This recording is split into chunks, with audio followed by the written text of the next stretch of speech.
Kaisang kan sudah gagal membawa PSI masuk Senayan. Kegagalan itu seakan dibenarkan jika kemudian Pak Jokowi menggantikan Kaisang jadi ketua umum.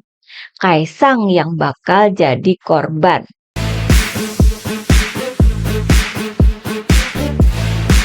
Hai teman-teman, jumpa lagi dengan saya Nina Not. PSI oleh para netizen di media sosial itu sering disebut sebagai partai yang banyak gimmicknya, banyak tingkahnya agar tetap eksis di depan publik, termasuk menjadikan anak presiden waktu itu, Kaisang, pada bulan September 2023 sebagai ketua umumnya, walaupun baru 2 hari jadi kader. Pergantian ketua umum yang mendadak dan kemudian menjadikan Kaisang jadi ketua umum waktu itu memang diakui oleh PSI sebagai salah satu strategi agar mereka lolos ke Senayan. Yang hampir saja kejadian ya waktu itu, kalau nggak diributin publik, bisa jadi kesampaian PSI lolos ke Senayan dengan perolehan suara yang anomali. Karena jauh lebih tinggi daripada quick count para lembaga survei. Di quick count hanya 2,6%, tapi di real count sistem KPU melonjak tajam melebihi 3%. Sampai di detik.com itu dibuatkan jadi artikel khusus ya untuk mengupas anomali lonjakan suara PSI. Namun akhirnya Kaisang gagal membawa PSI lolos ke Senayan. Walaupun demikian, beberapa kader PSI masih dibawa oleh Presiden Prabowo ke dalam kabinetnya.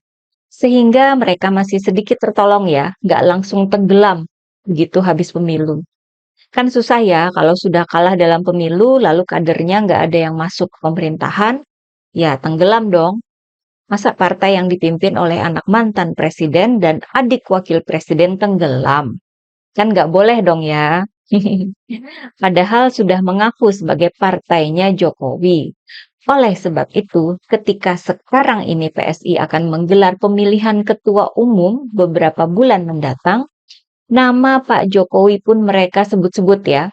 Mereka doakan untuk menjadi calon ketua umum PSI yang baru. Dari sudut pandang PSI sebagai partai politik yang sudah 10 tahunan berdiri, sudah sempat dipimpin oleh Kaisang anak Jokowi, namun belum juga lolos ke Senayan, maka wajar jika mereka ngarep banget untuk mendapatkan ketua umum seorang mantan presiden seperti Pak Jokowi. Artinya, jika Pak Jokowi mau, sudah pasti beliaulah yang akan terpilih jadi ketua umum PSI. Walaupun katanya PSI itu partai anak muda. Sudah bisa dipastikan bahwa Pak Jokowi akan terpilih. Gak cuma saya yang berpendapat begitu loh ya. Pengamat politik favorit saya, Mas Adi Prayitno, bahkan menyebut angka kepastian 1000%. Udah pas kan? Artinya ya partainya Jokowi diketuai oleh Jokowi. Nah, akan tetapi, saya kira justru Pak Jokowi ini yang terlihat masih ragu-ragu. Padahal kan syarat dari PSI kan gampang banget ya. Hanya jadi kader saja. Itu sudah cukup. Tidak perlu bertahun-tahun menjadi kader. Cukup dapat KTA, kartu tanda anggota ya. Sudah, cukup. Tapi kok Pak Jokowi kayaknya ragu-ragu. Keraguan ini terlihat dari komentarnya ketika awal-awal sudah ada berita soal pemilihan ketua umum PSI. Katanya Pak Jokowi masih mengkalkulasi. Jangan sampai kalau nanti misalnya ikut, dia kalah. Ya masih dalam kalkulasi. Jangan sampai kalau nanti misalnya saya ikut, saya kalah. Demikian kata-kata Pak Jokowi ya. Kata-kata ini nggak masuk akal jika dilihat dari sudut pandang PSI sendiri. Mereka kan justru sangat berharap Pak Jokowi jadi ketua umum. Bahkan saya kira sudah pula disiapkan drama pemilihan dengan munculnya beberapa nama dalam bursa ketua umum PSI. Ini muncul beritanya ya dalam beberapa hari terakhir. Misalnya, ada berita bahwa kader PSI di Bali menjagokan Isyana Bagus Oka menjadi calon ketua umum. Kemudian muncul juga nama Agus Herlambang, juru bicara PSI, sebagai salah satu calon yang diusulkan oleh PSI Jawa Barat, selain Kaisang sendiri. Sehingga ada kesan banyak calon dalam bursa ketua umum itu. Saya sebut itu sebagai kesan saja ya, alias drama aja. Karena begitu Pak Jokowi mau jadi ketum, pastilah dia yang jadi ketum. Mau pakai pemilihan langsung atau secara elektronik atau apalah ya, sudah bisa dipastikan ya. Seperti kata Mas Adi Prayitno tadi, 1000%. Peluang 1000% ini pasti sudah diketahui oleh Pak Jokowi. Nggak mungkin lah nggak tahu ya. Wong fotonya juga sudah terpampang jelas di baliho PSI. Lalu mengapa Pak Jokowi ini nampaknya masih ragu? Keraguan ini saya artikan bahwa Pak Jokowi justru takut jika jadi ketua umum PSI. Ada beberapa alasan yang bisa saya kemukakan ya. Pertama, dari pamor PSI sendiri sebagai partai yang tidak lolos Senayan. Kayaknya nggak seimbang dengan latar belakang Pak Jokowi sebagai seorang mantan presiden 2 periode. Apa bedanya kan PSI dengan Partai Gelora atau Perindo? Masih mending P3 yang walaupun nggak lolos ke Senayan tapi perolehan suaranya sekitar 1,6 juta lebih dari PSI dan merupakan partai yang sudah senior gitu ya. Tapi kan P3 bukan partainya Jokowi. Jadi seakan Pak Jokowi ini jadi menurunkan levelnya ke level PSI ketimbang meningkatkan levelnya. Kedua, jika Pak Jokowi menang dalam pemilihan ketua umum PSI, maka justru akan membenarkan bahwa nama-nama yang muncul di bursa ketum itu memang sekedar drama saja, ditampilkan agar ada kesan Pak Jokowi itu ada saingannya. Padahal Pak Jokowi sudah memuji bahwa sistem pemilihan ketua umum PSI dengan cara e-voting itu sesuai dengan ide beliau soal partai super terbuka. Ide partai super terbuka itu artinya partai politik yang dimiliki oleh seluruh anggotanya. Artinya semua anggota partai memiliki hak yang sama dalam menentukan kebijakan dan kepemimpinan.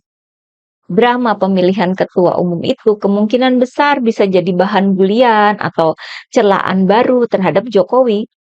Mana yang dikalahkan kan anaknya sendiri. Jadi aneh tapi lucu. Citra Pak Jokowi jadi makin tercela dong ya. Bisa disebut kemaruk kekuasaan karena merebut kursi dari anaknya sendiri. Gimana itu nanti ya? Malah jadi noda baru dalam merekam jejak seorang Jokowi kan? Oke, lanjut. Ketiga, masih terkait dengan citra keluarga Jokowi ya. Jika Pak Jokowi menggantikan Kaisang sebagai ketua umum PSI, apa kata dunia? Ada kesan bahwa Pak Jokowi jadi mendiskreditkan anaknya sendiri atau bahkan merintangi karir politik anaknya sendiri. Kaisang kan sudah gagal membawa PSI masuk Senayan. Kegagalan itu seakan dibenarkan jika kemudian Pak Jokowi menggantikan Kaisang jadi ketua umum. Kaisang yang bakal jadi korban. Terus, keempat, terkait adanya tuntutan persaingan politik di antara para elit politik di negara ini. Para elit politik itu sudah punya partai sendiri-sendiri. Misalnya Pak SBY yang mantan presiden punya Partai Demokrat. Ibu Mega yang juga mantan presiden punya PDIP. Pak Prabowo yang sekarang jadi presiden punya Partai Gerindra. Partai-partai besar semua kan itu. Partai-partai yang pastinya itu lolos ke Senayan. Lalu ada Pak Jokowi yang merupakan mantan presiden 2 periode, tapi partainya kok PSI yang nggak lolos ke Senayan. Publik jadi makin diingatkan bahwa pernah ada kabar berita soal kegagalan keluarga Jokowi masuk ke Partai Golkar.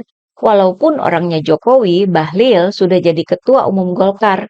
Tapi kan Pak Jokowi dan Gibran itu batal masuk Golkar ya. Kabarnya sih memang ada penolakan di internal partai. Artinya kan Pak Jokowi nggak sekuat itu. Ya makin dicap nggak kuat lah ya kalau kemudian jadi ketua umum PSI. Ya nggak sih?